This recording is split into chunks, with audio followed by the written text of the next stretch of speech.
Magandang araw mga bata! Welcome muli sa ating panibagong aralin. Ako si Teacher Frel, ang inyong guro sa Math 2, Quarter 1, Week 4, Milk Base. Ang ating aralin sa araw na ito ay ordinal na bilang o ordinal numbers. Mga bata, handa na ba kayong makinig?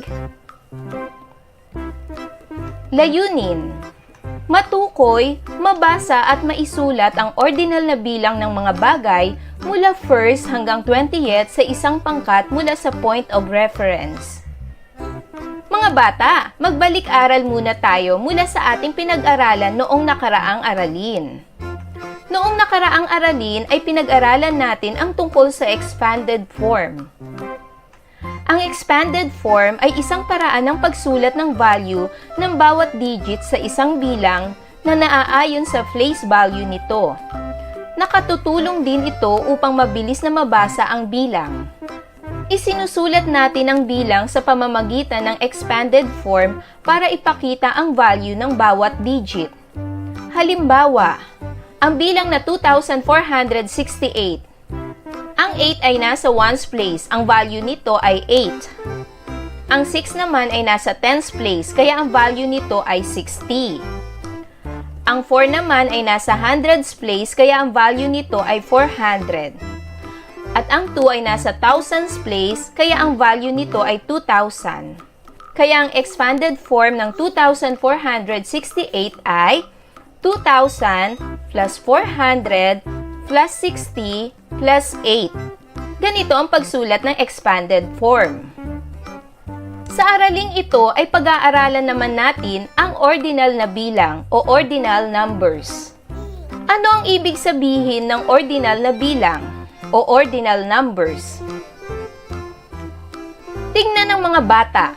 Sila ay papasok sa gate ng eskwelahan. Sinong bata ang nauuna sa pila? Sino ang pangalawa? Sino ang pangatlo? Sino ang pang-apat? At sino ang pang-5? Ang bata na may suot na bag na kulay asul ay nasa first position o unang posisyon.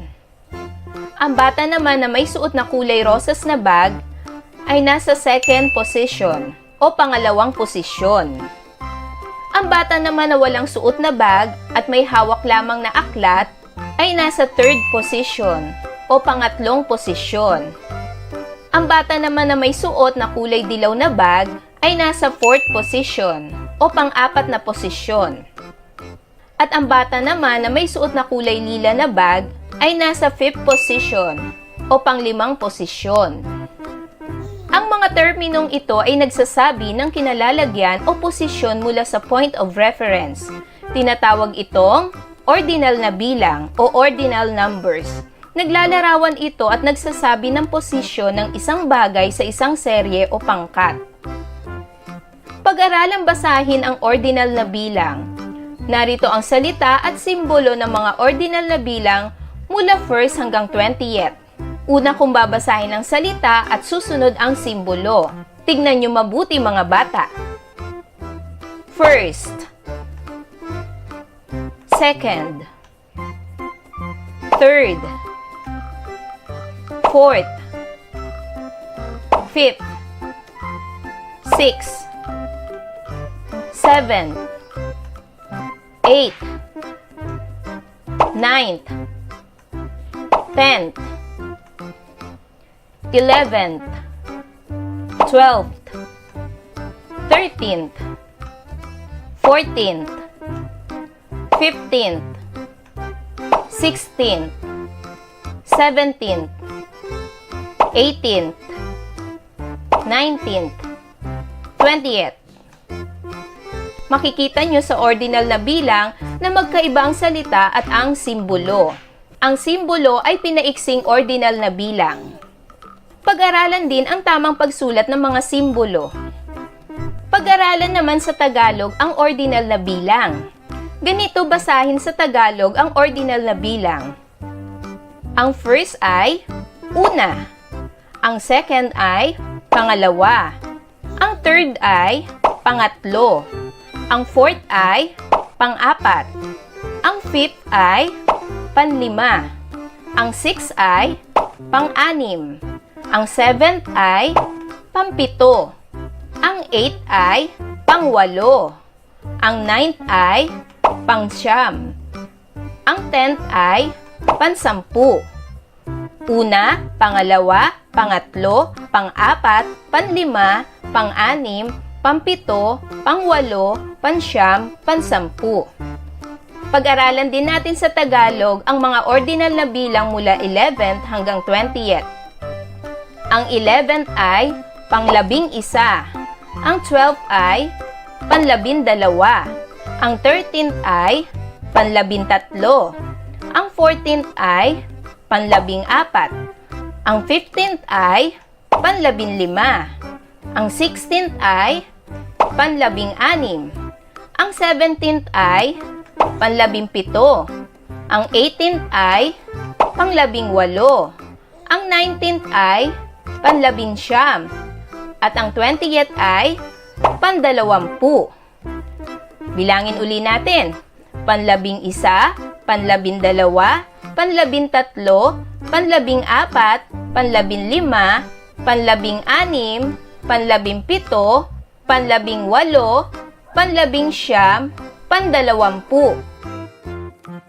Sa pagsulat ng ordinal na bilang, makikita ang pattern sa dulo ng mga salita at ng mga simbolo, ang TH. Maliban sa ordinal na bilang na first, second, and third.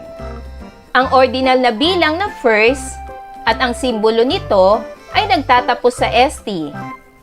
Ang ordinal na bilang na second at ang simbolo nito ay nagtatapos naman sa ND. Ang ordinal na bilang na third at ang simbolo nito ay nagtatapos naman sa RD. Ang ordinal na bilang na first, second, and third ay naiiba. Ang fourth hanggang 10th ay nagtatapos sa TH. Ganon din sa mga ordinal na bilang mula 11th hanggang 20th. Ang mga ito ay nagtatapos sa TH, maging ang kanilang mga simbolo. Ang mga simbolo ay isinulat sa bilang. Naunawaan niyo ba mga bata kung paano ang pagbilang ng ordinal numbers sa salita at simbolo? Ngayon naman ay alamin natin ang posisyon ng mga batang ito. Inutusan ni Binibining Reyes ang kanyang mga estudyante na pumila ng maayos. Ano kaya ang posisyon ng bawat mag-aaral sa pila? Tingnan natin mga bata. Ang mga mag-aaral na ito ay sumusunod sa likuran ng mga naunang grupo. Tignan natin kung ano ang posisyon ng mga mag-aaral sa pila.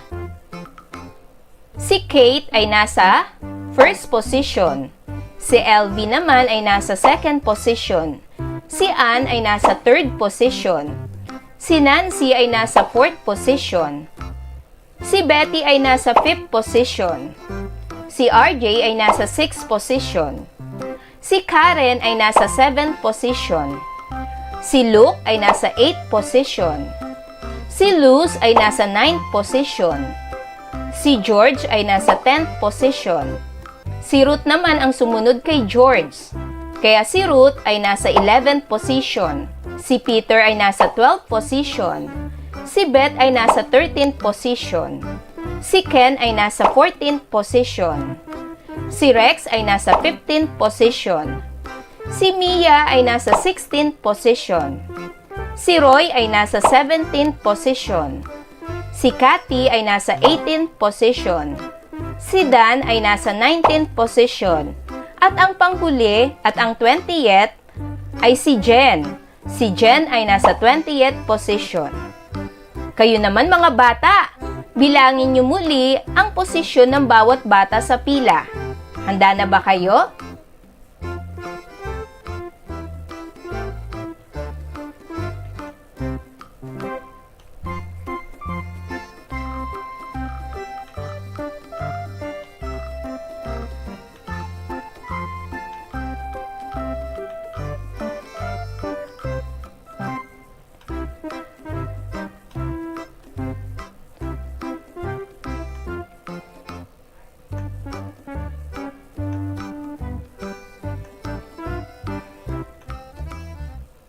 Magaling mga bata!